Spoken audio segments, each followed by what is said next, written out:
everybody, it's Jaime K from Save the Kales for VegNews TV. Today we're going to make a hot cabbage wedge salad using some cabbage, and instead of croutons we're going to use some sweet potato and some apples. So to get started, you want to set your oven at 400 degrees. We're going to cut this into wedges, and make sure when you cut it you leave that core intact in all of the wedges, and that way it's going to hold all of the leaves together. So just brush a little bit of olive oil on each of the pieces of cabbage and sprinkle a little bit of sea salt and black pepper over them and put them in the oven for 35 minutes. Next, we're going to cut a sweet potato and one apple, and these are going to be these little crumbly bits on top of the salad. Once your pieces are chopped, just put a little bit of olive oil in there, maybe a teaspoon, mix it around and put them on a baking sheet and add them to your oven for 20 minutes. Next, we're going to make some tempeh bacon to crumble on top. So take a block of tempeh and cut it into some thin slices like this, and we're going to make a really quick marinade. You're going to use olive oil, tamari, maple syrup, smoked paprika, garlic, cumin, and liquid smoke.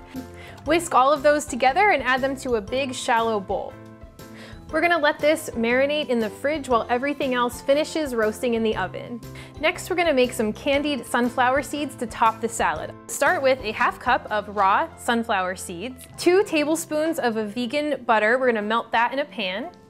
And then add enough brown sugar to make kind of a caramelized paste. So start with 2 tablespoons, you may need to add a little bit more.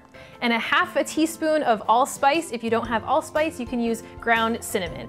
So the candied sunflower seeds are dry and they're cooled and they're done, so we're just gonna set them aside till we're ready for them. And now we're gonna make a very simple dressing. It's only 3 ingredients. So we start with 2 tablespoons of maple syrup, and add to that 2 tablespoons of balsamic vinegar and 1 tablespoon of Dijon mustard, and whisk everything together.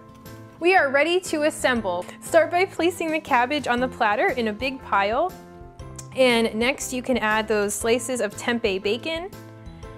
And after that you can add the apples and sweet potatoes, followed by the dressing. Just drizzle some dressing along the top, and you can keep some to the side so people can add more. And on the very top, add the candied sunflower seeds. Well, there we have it, our hot cabbage wedge salad. You can just set this platter on a table full of friends and everybody can serve themselves. I hope you'd enjoyed this healthful, whole foods, vegan dish from Save the Kales for VegNews TV. We'll see you next time, guys. Bye-bye.